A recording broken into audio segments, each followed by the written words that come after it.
Allez, bonjour à toutes et à tous, ravi de vous retrouver. On est mardi, donc émission pour les débutants, ou enfin on va dire débutants et niveau intermédiaire qui veulent consolider leur savoir technique. Comme d'habitude, on va parler de range, on va parler un tout petit peu de range tendanciel si on en trouve. Mais on va surtout revenir sur les notifs que j'essaie de vous envoyer. Donc là, clairement, on va parler de celle que je vous ai envoyée hier pour le DAX parce que c'est celle qui me semble la plus appropriée à débriefer aujourd'hui. Hier, je l'ai fait volontairement, alors comme d'hab, faut pas m'en vouloir, c'est pas que je veux vous empêcher de trader ou n'importe quoi, c'est juste que je veux que vous alliez vers l'autonomie. Donc si vous commencez à rentrer dans un processus d'assistanat, c'est-à-dire que vous faites rien si je suis pas là pour valider ou quelqu'un d'autre, voilà, vous progressez pas. Et surtout ça, il faut arriver à le faire sur les patterns les plus simples.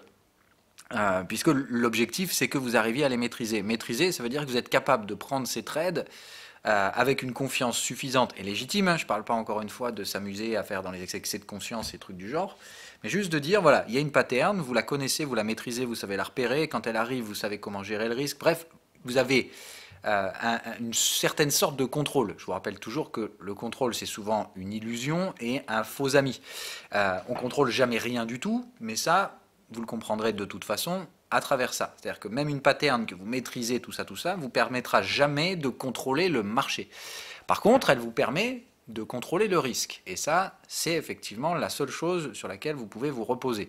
Alors ça, vous le comprendrez de manière vraiment naturelle et vous serez capable de l'accepter quand vous aurez pigé la gestion du risque et comprendre qu'encore une fois, on ne comprend pas le marché, on ne gère rien du tout, on ne peut rien comprendre à l'échelle d'un trade. Par contre, sur 100 trades, oui, ce schéma-là, il fonctionne. Et c'est ça qui sera votre seul réconfort dans le chaos. Ça, bon, encore une fois, c'est pour que vous ayez une vision de ce qui vous attend, mais il n'y a que le temps qui fait qu'on peut comprendre la gestion du risque et le percevoir. Quand vous débutez, évidemment, il ne faut pas vous en vouloir si vous ne captez pas encore ce genre de truc. C'est d'une part normal, et disons que l'inverse serait surprenant. Personne ne naît préparé pour la gestion du risque. Au contraire, on le devient tous malgré nous. En tout cas, ceux qui survivent suffisamment longtemps pour arriver à apprécier ces notions. Donc bref, répétition, toujours pareil, c'est comme ça en fait qu'on avance en trading, par la répétition, par l'erreur, au tâton, et voilà. Donc apprenez toujours à maîtriser vos trades. Ici, nous, on commence toujours par le plus bas de l'échelle. Alors oui, évidemment, certains racontent toujours n'importe quoi.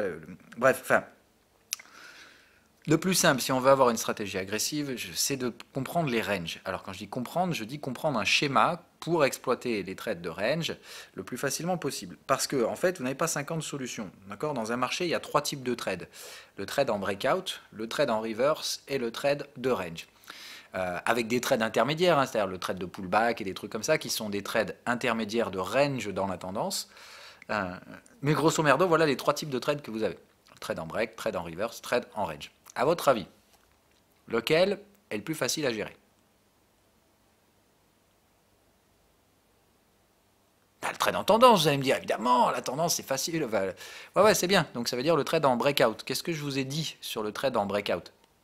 Alors déjà d'une, il ne faut pas se planter, c'est-à-dire que vous allez voir malheureusement que détecter un breakout quand on est débutant, c'est pas franchement facile, surtout quand on n'a pas les structures d'accumulation de range et tout ça, tout ça. En gros, vous allez voir des breakouts partout, tout le temps. Hein. Juste par exemple, hein, voilà, ça c'est quoi? C'est pas un breakout par exemple? Bah non, en fait, c'en est pas un. Mais un débutant, il va prendre ça pour un breakout. Il va dire, allez, vas-y, c'est parti, j'achète. C'est n'importe quoi. Voilà. Dans ce cas-là, pourquoi ça, c'est pas un breakout non plus? Et puis vous achetez le point haut. Donc il faut vraiment faire attention. Euh, c'est le pire des faux amis, le trade en breakout, parce que c'est celui qui semble le plus facile à repérer, parce qu'il se passe quelque chose qui est relativement différent à un état normal de marché. Ce marché tente d'accélérer. Par contre, attention, dans les ranges, le marché, il tente d'accélérer tout le temps. Ce qui veut dire que le breakout de range, arriver à le comparer à un breakout de tendance, ça demande de l'expérience. Ça demande d'abord, en fait, de connaître les ranges.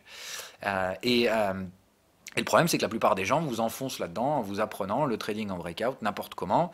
Mais si vous n'êtes pas capable de filtrer les faux breaks, c'est-à-dire les breaks de range, comment voulez-vous profiter d'un vrai break de tendance? Donc autrement dit, le problème du breakout, du trading en breakout, c'est que ça paraît facile quand c'est fait par quelqu'un qui a un peu d'expérience, qui saura filtrer les mauvais signaux. Ça sera un carnage littéralement pour celui qui s'y risquera sans avoir l'expérience suffisante. Autrement dit, vous pourrez trader en breakout sainement et sereinement si vous êtes encadré par quelqu'un qui sait le faire depuis un bon moment. Si vous essayez de le faire tout seul en autonomie, c'est le carton assuré. Ok?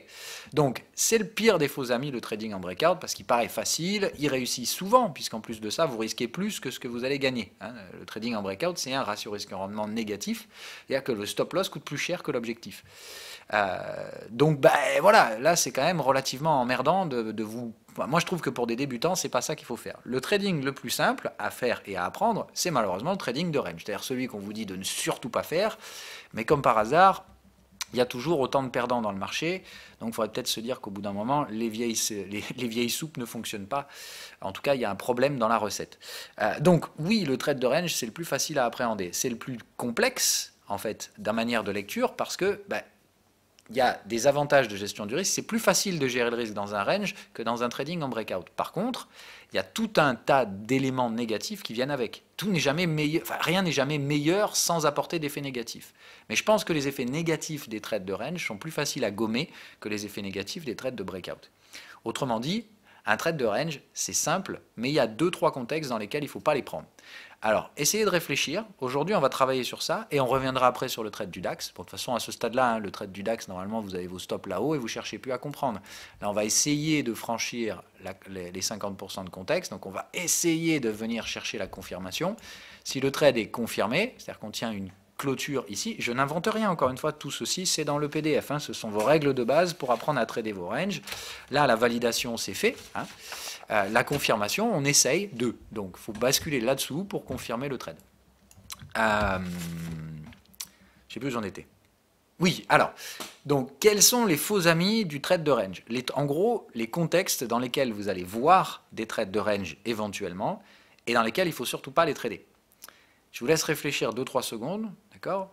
On a fait l'exercice juste avant pour le breakout. J'ai dit le problème du trade en breakout, c'est que malheureusement des breakouts, il y en a beaucoup et la plupart des breakouts se font dans des ranges qui ne sont pas matures et pas prêts à exploiter et à laisser une tendance se déployer. Donc, autrement dit, si vous faites du trade en breakout, la plupart du temps, vous allez prendre des breakouts dans les ranges et vous allez vous faire péter la gueule, c'est-à-dire que vous allez littéralement acheter la borne haute, vendre la borne basse, ou en tout cas très proche d'eux, et vous vous ferez péter les stops. Des stops qui, en plus, vous coûtent plus cher que les objectifs en gain. Autrement dit, c'est un trading qui peut être gagnant si vous avez suffisamment d'expérience pour avoir pris tellement de gadins que vous savez repérer les trades de range et faire la différence.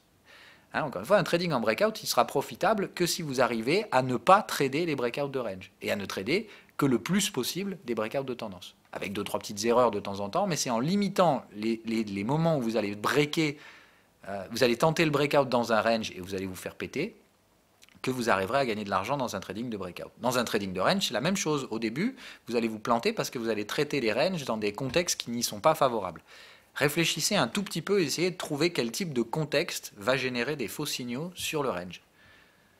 Quand je vous parle de range, je vous parle du trading de range. Hein, typiquement, on fait contexte à contexte, on revient chercher, en gros, le trade du... Voilà.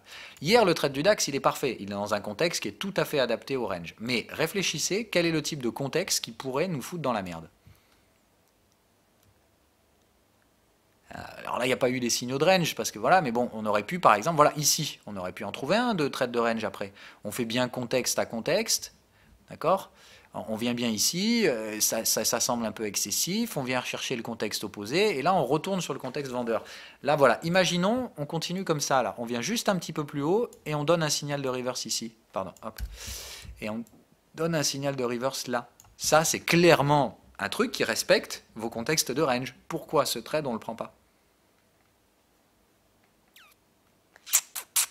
Je vous laisse réfléchir. Alors là, en plus, de toute façon, vous avez la réponse. C'est-à-dire que là, on sait très bien que ça n'aurait pas fonctionné. Donc, évitez les biais de lecture avec ce qui s'est passé après. Voilà, on va faire mieux que ça. On va faire ça. OK. Voilà. Quand vous avez un truc comme ça, vous pourriez vous dire, OK, super, il y a un trade de range, on fait contexte à contexte, 76% de retracement. C'est-à-dire qu'il aurait fallu attendre 12 509. Bon, déjà là, on n'y est pas allé, mais admettons, on y était allé. Là, d'ailleurs, il vous détecte le range baissier. Hein. Donc ça, est-ce que ça, c'est un contexte de range?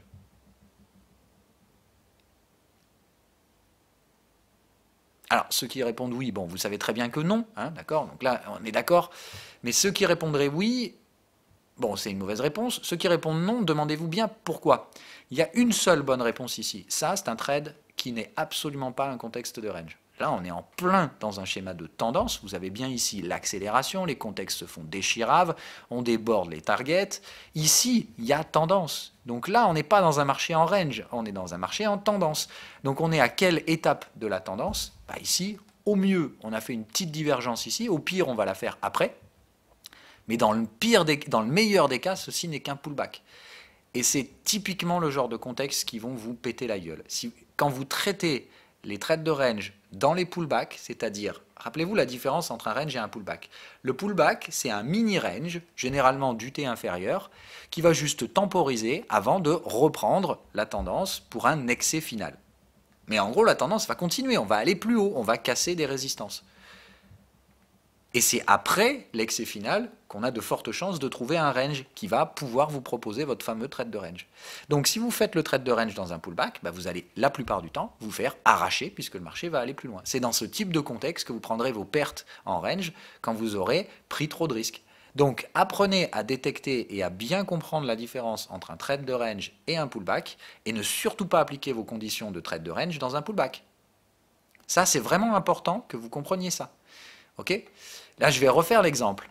On va revenir un petit peu plus bas, parce que ça, il faut que vous appreniez à le faire. Je sais qu'il y en a quelques-uns parmi vous qui font ce genre de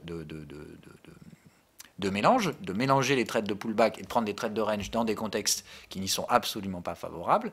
Maintenant, regardez, ici, il y a quoi? Alors, je vais remettre mes réglages. Alors oui, je sais, il y a des petits malins qui ont dit « Ah, mais super, on a déjà les mots de passe de fil. » Rassurez-vous, je vais les changer, les gars, hein, je ne suis pas stupide. C'est juste que, voilà. Et puis, de toute façon, je vous dis toujours, je vais vous mettre un mot de passe pour vous protéger. Si vous voulez franchir les limites, ce sera facile. Vous pourrez le faire sans aucun problème. Hein. Voilà, c'est juste que vous ne pourrez pas le faire de manière inconsciente. Si vous choisissez de franchir les limites, vous le ferez en votre âme et conscience. Moi, tout simplement, je n'aurai aucun cas de conscience derrière si vous faites n'importe quoi. C'est votre problème, pas le mien. Donc là, typiquement, c'est quoi ça?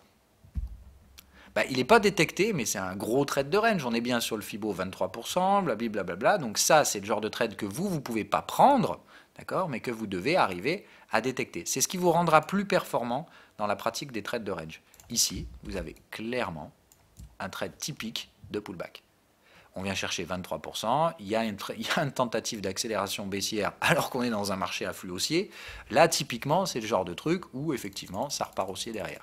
Là, ça n'a pas été détecté parce qu'il n'y a pas eu la confirmation sur le momentum, sur framework. Je ne comprends pas du tout d'ailleurs. Hein, mais voilà, vous avez bien les signaux de tendance haussière et tout ce qui va. On revient chercher les contextes, on est sur 23% de retracement. Ça, c'est un gros trade de pullback, tout ce qu'il y a de plus académique. Autrement dit, ici, vous êtes bien dans un contexte de pullback, typiquement le genre de contexte où de temps en temps, vous allez voir apparaître des trades de range. L'algo va de temps en temps détecter des trades de range, comme celui-là. Et il ne faudra absolument pas que vous les tradiez. Rappelez-vous, je vous l'ai dit, je vais vous donner un système d'alerte qui va vous alerter sur des contextes plus que probables. Type là et là et là, voilà. Alors, ça ne veut pas dire que dès que l'algo a fait le boulot, vous arrivez, vous prenez le trade. En gros, si vous vous dites « Oh putain, son truc c'est fantastique, dès que je vais avoir l'alerte, je regarde s'il y a un truc au momentum et j'y vais. » Non, il va falloir quand même vous secouer le bulbe. Il faut vous dire que rien n'est jamais facile dans le trading. Je vous simplifie certains processus pour que vous avanciez un peu plus vite, mais c'est tout. C'est que ça. Il faut quand même que vous révisiez toutes les informations. Si vous croyez que ça peut se faire de manière facile, eh ben non. Encore une fois, plus c'est facile, plus ça cache des risques. Donc, apprenez bien à détecter les cas de figure dans lesquels vous allez vous planter. Normalement, ça, vous le ferez naturellement. C'est-à-dire qu'en prenant ces trades qu'il ne faut pas prendre et en le faisant 3-4 fois de suite, vous allez vous dire « Putain, il y a un truc qui ne va pas dans ces trades que je ne fais pas bien. » Normalement, c'est par l'erreur que vous trouvez ça tout seul. Là, je vous apporte les réponses aux problèmes que vous allez rencontrer de toute façon avec les trades de range. C'est de les trader dans des contextes de pullback, qui ne sont que des ranges au sein d'un schéma tendanciel. Et autrement dit, la tendance l'emporte toujours quand elle est en cours. Ok?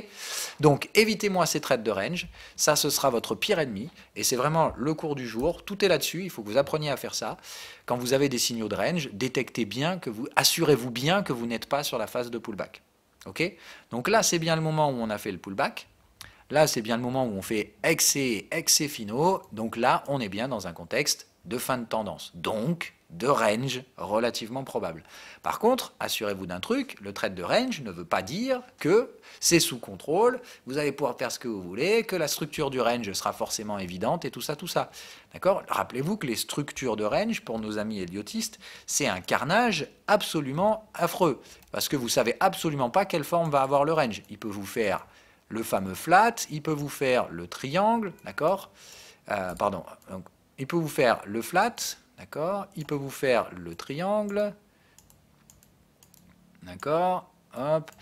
Le marché peut vous faire les extended flats, c'est-à-dire qu'il corrige en continuant de franchir des résistances, d'accord? Et ok, autrement dit, comme ça, d'accord? Il peut vous faire le ABC classique, d'accord? Donc une première jambe de baisse, une deuxième qui casse et après on repart, d'accord? Ce genre de truc. Il peut vous faire toutes les structures complexes type WXY machin truc bidule chouette. Autrement dit, c'est le chaos, mais on essaie de lui donner un sens, d'accord? C'est juste, il faut vous dire, ça c'est les structures les plus probables, ok? Ça ne veut pas dire que c'est celles qui vont se produire. Et puis, il y en a tout plein qui sont des altérations. Voilà, par exemple, vous avez les triangles barrières, les machins, toutes les structures, en fait, qui font que les traders héliotistes ne réussiront jamais à gagner de l'argent dans les marchés parce qu'ils essaient de comprendre et de formaliser le marché, alors que le marché, c'est du chaos. Et autrement dit, dans les structures de range comme ça, tant qu'on est dans les ranges classiques, vous pouvez faire de l'argent en utilisant les structures héliotistes. Dès qu'on en sort ou qu'on les altère un peu, vous êtes dans la merde, tout simplement parce que vos règles s'appliquent, on va dire à 90%, mais que si vous vous accrochez aux 10% où ça ne marche pas, et bien forcément, vous vous ferez déchirer la gueule. Donc, comprenez bien que le range, je vous ai toujours dit, c'est la structure la plus chiante à contrôler. D'accord? On ne contrôle pas le range, c'est pour ça qu'on met des stops larges, qu'on prend une gestion du risque adaptée, qu'on ne cherche pas à devenir millionnaire dans les ranges, mais c'est votre fonds de commerce. Le trading en range, c'est le plus facile à maîtriser pour un débutant, même si ça paraît totalement contre-intuitif au début, et c'est celui qui vous permettra d'apprendre des contextes plus risqués, donc plus rémunérateurs. Ensuite, mais on se construit toujours par étapes. D'abord, on apprend le range, ça vous fait un socle de gains réguliers, parce que des ranges, il y en a partout, sur beaucoup d'UT, et c'est le trade que vous trouverez, vous en trouverez toujours des trades de range, ok? Et le principe étant de dire, ceux-là, ils sont facilement exploitables. Autrement dit, il y a un faible risque sur ces trades, donc un faible rendement, mais un rendement quand même. Et ce rendement, il vous permet de payer les conneries que vous allez faire en apprenant des contextes plus risqués. Comme ça, au moins, vous progressez, vous avancez vers un trading plus profitable, sans perdre de blé. Rien que ça, déjà, c'est quand même pas mal. C'est quand même un peu l'objectif, au début, déjà que vous arrêtiez de perdre, pour que vous puissiez progresser sans devoir sacrifier une portion du capital. C'est la règle essentielle de la progression en trading. Avant de gagner réellement de l'argent à moyen long terme, il va déjà falloir, d'une, arrêter d'en perdre et avancer. Okay, c'est comme ça qu'il faut faire. Pour mettre des pas en avant, souvent, au début, ça coûte de l'argent. Donc, apprenez à ce que ça ne vous coûte plus rien. Ça ne veut pas dire que vous arrêtez de faire des bêtises, ça veut juste dire que vous gagnez à côté de l'argent qui paye ces bêtises. Voilà. Ok ? Bref, maintenant on en vient rapidos au trade de range d'hier que je vous ai mis volontairement en retard. Je l'ai fait exprès pour voir s'il y en a qui allaient le détecter tout seul.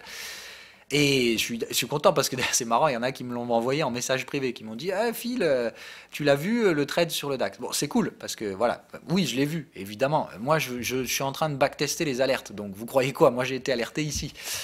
Donc, le principe est que je veux que vous trouviez ces contextes tout seul, parce que ça vous fait progresser. L'algo, il va vous assister. D'accord? Mais toujours pareil, si vous attendez que les alertes se déclenchent bête et méchamment, et que vous n'êtes pas capable de faire le travail à la fois par vous-même aussi, c'est moins bien. Okay, c'est-à-dire que si l'algo vous assiste à un point où il vous rend dépendant, là, c'est effectivement emmerdant. Moi, je pense que l'algo, il vous aide à, justement, à terme, devenir indépendant, parce qu'en fait, il vous habitue à regarder quelque chose, et vous êtes, quoi qu'il arrive, un animal intelligent, ce qui fait que quand vous êtes confronté à 15 fois le même truc, il y a un schéma qui se crée, des connexions neuronales, qui font que, malheureusement, que vous le vouliez ou non, le schéma va s'inscrire dans votre cerveau, de par la répétition. Donc je me dis, si un algo vous identifie pas mal de trades de range, au bout d'un moment, vous allez être capable de les repérer tout seul. C'est clairement le postulat de départ sur lequel je travaille, pour vous aider à progresser. Sinon, je ne m'amuserai pas à vous faire un algo avec des petits carrés, des petits machins. Je le fais volontairement, visuellement, pour que vos yeux s'habituent, malgré vous, à détecter ces putains de trades. Voilà. Allez, du coup c'est terminé, on revient là-dessus. Donc évidemment que hier dans ce contexte-là, quand vous avez... alors je vais vous le lâcher probablement au courant de la semaine, je vais essayer en tout cas de le faire. Je suis plutôt content du travail que j'ai pour l'instant. Il est clairement pas fini, hein, parce que vous voyez par exemple ce trade de pullback là, je ne comprends pas pourquoi il n'est pas détecté. Enfin je ne comprends pas pourquoi il n'y a pas de triangle bleu ici. Donc je vais travailler là-dessus. J'ai encore des petits backtests à refaire, des petits ajustements de dernière minute à faire, mais globalement ça travaille quand même plutôt pas mal. Et surtout, encore une fois, ça ne vous sort pas des alertes tout le temps. Hein. Vous voyez que là, dans ce contexte-là, voilà, il n'y a pas des alertes toutes les 15 matins, enfin toutes les 3 bougies, et à chaque fois, les alertes sont plutôt intéressantes. D'accord. Il faut rappeler que les alertes rouges, c'est des trucs que les débutants, vous touchez même pas. Ce sont des trades en reverse. Pour ça, il faut savoir faire des reverse. Et savoir gérer le risque des reverse, évidemment. C'est surtout ça le problème. Où en étais-je? Où en étais-je? Oui, on peut faire un replay sur le signal. Tac.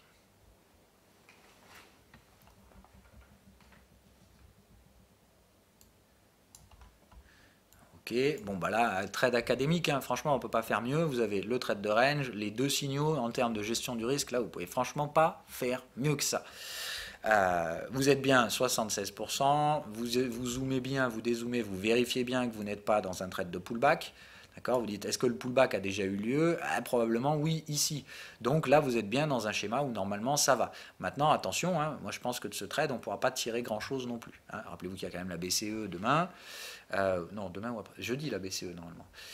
Donc, normalement, hop, on devrait rebaisser un peu par là, mais attention à ce qu'on ne soit pas dans une tendance de degré supérieur, c'est-à-dire en train de faire le pullback ici. Ce qui est à mon avis le cas. C'est-à-dire qu'à mon avis, ce qu'on est en train de faire ici, c'est qu'on est en train de faire le pullback là, et qu'après, on va faire un petit excès final.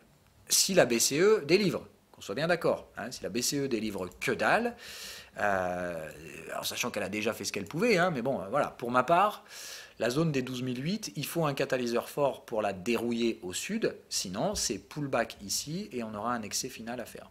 Ok ?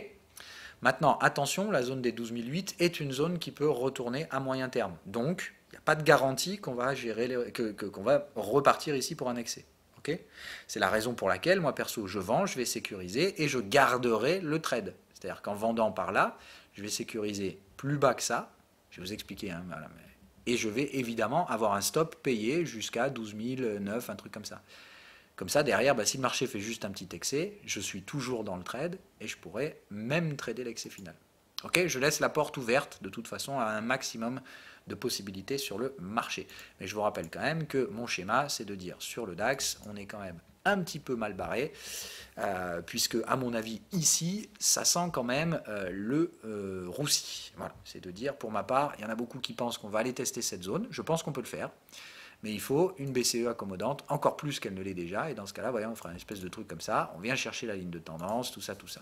Par contre, s'il y a quoi que ce soit qui ne se passe pas bien, et j'ai comme l'impression que c'est un peu ça la thématique du moment, qui revient à dire ici, on a bien à faire un schéma absolument dégueulasse de biseau d'élargissement, d'accord, qui revient à dire, c'est comme Wall Street, à chaque fois que les mecs sont super chaud bouillants là-haut, on n'y va pas, boum, retour en bas. Et voilà, pour moi, trade de range, tout ce qu'il y a de plus classique, on est dans des zones. Est-ce qu'on va réussir à déborder cette petite résistance ou pas? C'est toute la thématique liée à la BCE. S'il y a quelque chose qui permet de détendre un peu le risque, pouf, on ira le faire. Wall Street ira essayer éventuellement chercher son sommet historique. Problème, si ça ne se passe pas comme prévu et qu'on commence à réattaquer les supports, j'aime autant vous dire qu'aujourd'hui, les acheteurs, ils peuvent espérer grappiller 2% de plus au risque de se faire arracher 15% à la baisse. Donc, encore une fois, faible risque, mais si ça chie, tout le monde va se retourner. Donc, faites attention. Okay. Pour moi, la zone, elle est très piégeuse. Raison pour laquelle on range dans cette zone de prix et vous pouvez trouver vos trades de range. Bref, j'aurais pas dû vous parler de ça. Ça, c'est plutôt pour les intermédiaires. Je vais m'arrêter là pour aujourd'hui. On n'a pas besoin d'en faire pour 3 plombes. Hein. Je vais essayer de voir si je peux vous prédire, enfin pas prédire, mais vous trouver un contexte où je suis en train de chercher d'autres trades de range. L'USD Yen. Là, par exemple, ça va être intéressant. Alors, les paires Forex, spécifiquement l'USD Yen. D'accord. Je vous rappelle que les algos, moi, recherchent dans les bougies. Quand vous voyez que les bougies, elles font comme ça, Pour vous dire un truc, là, l'algo, il est à la ramasse totale. Donc, sur l'USD-Yen, soit vous changez d'USD-Yen, soit vous prenez des bougies plus grosses. Hein. Mais là, par exemple, c'est l'USD-JPY de ICE, c'est-à-dire celui qui agglomère toutes les données. Sinon, vous en prenez un spécifique, genre l'USD-Yen. Là, vous voyez qu'effectivement, les bougies sont un petit peu plus lisibles pour l'algo. Donc voilà, faites ce genre de truc, ça me paraît mieux. Donc, moi, qu'est-ce que je recherche ici? Alors, apparemment, l'horaire, c'est pas encore bon. Par contre, en 15 minutes, ah, tiens, là, il y a peut-être un petit trade de range qui va arriver. Alors, attendez, je vous ai spoilé un petit peu. Après 15 minutes, on le fait pas trop hein, sur le USD-Yen, c'est quand même un peu, voilà. Mais là, pour moi, il y a un trade de range qui se prépare. Alors, je vais vous mettre, tac, comme d'hab. Là, alors, vous voyez, les Fibos sont mal placés, là. Enfin, sont mal placés. C'est-à-dire que là, il y a déjà eu plusieurs oscillations, donc il s'est mal placé. Mais normalement, là, dès qu'on remonte, il va bien vous les placer. Hein. Je rappelle, l'algo de Auto-Fibo, il se replace automatiquement. Hein. Donc, évidemment, ici, il se replacera comme ça après. Alors ça, c'est une question qui revient souvent. Comment on les a, là, tes trucs rouges et bleus là. Je vous rappelle, ça, je vous le donne dans le Discord. Autrement dit, je vous ai mis un screenshot de ça. Il faut le copier si vous voulez exactement le même truc. Mais en gros, on s'en fout. C'est juste de dire ça, c'est 76% de Fibo. En gros, c'est là-dedans qu'il faut que vous cherchiez vos ventes. Donc moi, si l'USD-Yen aujourd'hui, il revient taper là-haut, ça m'intéresse. Ok. Donc qu'est-ce que je pourrais faire, par exemple, ici sur l'USD-Yen? Soit je me mets une alerte ici, ok. Soit je fous une alerte de range, tout simplement. Pour moi, ce sera aussi simple que ça. Ok. Hop. Et hop.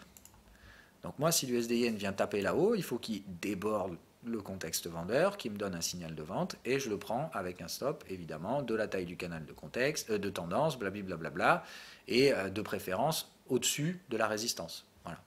Ok. C'est aussi simple que ça. Je vais essayer de me positionner en reverse derrière. Enfin, en reverse, je vais essayer de me positionner sur l'USD-Yen. Ce qui est important ici, encore une fois, c'est que vous prenez votre 15 minutes et vous vous dites, ok, là, il y a bien la phase un peu tendancielle, un peu, et encore, elle n'est franchement pas supra-tendancielle. Et dans le pire des cas, si ça, c'est effectivement un mouvement de tendance, on a bien ici le pullback et l'excès final. Donc là, vous pouvez faire vos trades de range. Ok. C'est-à-dire que même s'il y a tendance ici, ce qui me semble quand même relativement peu probable, puisque on voit bien qu'ici ça a du mal à accélérer, il y a eu beaucoup de pullback profond, il y a peut-être une petite phase de tendance ici, mais dans tous les cas, elle s'est terminée après. Ok. Donc là, toujours pareil, quand vous révisez un trade de range, assurez-vous toujours de ne pas être dans la phase de pullback. C'est votre pire ennemi de trader le range dans des pullbacks. Ok.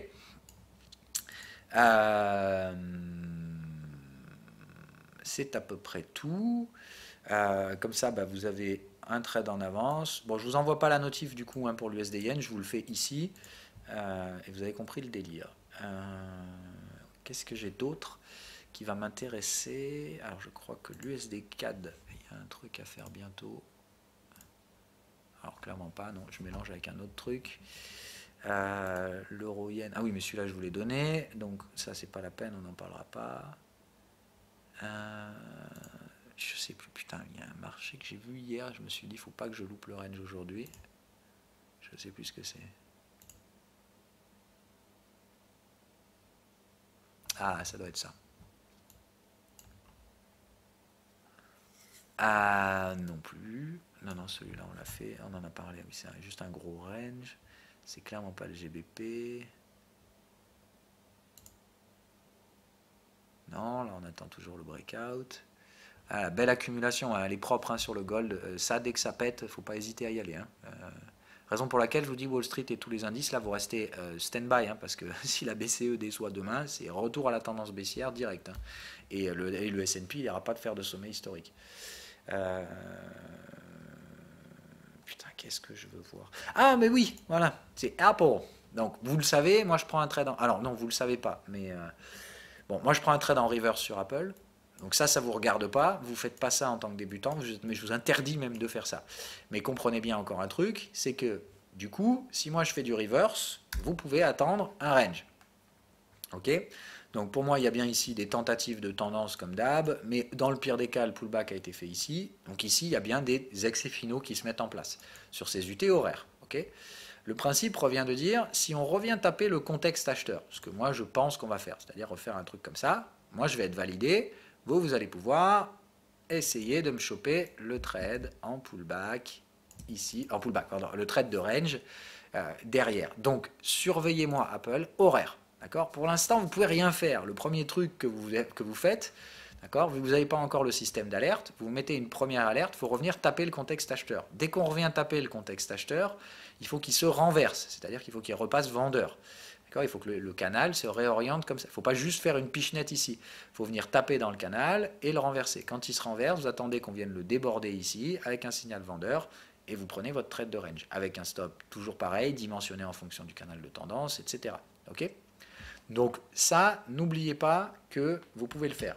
Comme moi je trade en reverse sur Apple, vous ne pouvez pas. Donc vous attendez le trade de range qui va éventuellement suivre. Il n'y a absolument aucune obligation à ce que ça suive tout de suite. C'est-à-dire que d'une part, il se peut très bien qu'il n'y ait même pas de reverse et je vais me faire dégager tout simplement. Mais si jamais il y a bien le reverse qu'il est validé, moi je vais faire quoi ici? Évidemment, je vais foutre mon stop là-haut, puis je vais prendre le même trade que vous derrière. Ok? Mais voilà, un peu le principe. Donc je vous en donne un autre en avance à surveiller. Maintenant celui-là il est hautement spéculatif, donc à ce stade-là vous êtes obligé d'attendre qu'on revienne déjà taper un contexte acheteur. Ok. Allez, c'est à peu près tout pour aujourd'hui. Je vous dis bonne journée, je vous dis à demain. On corrige le QCM demain et on parlera des ranges, donc je vous invite bien évidemment à le regarder. Et puis c'est tout. Je réfléchissais si oui ou non on allait le faire en live, mais je suis pas sûr que ce soit une bonne idée. Donc voilà. Allez, bye bye.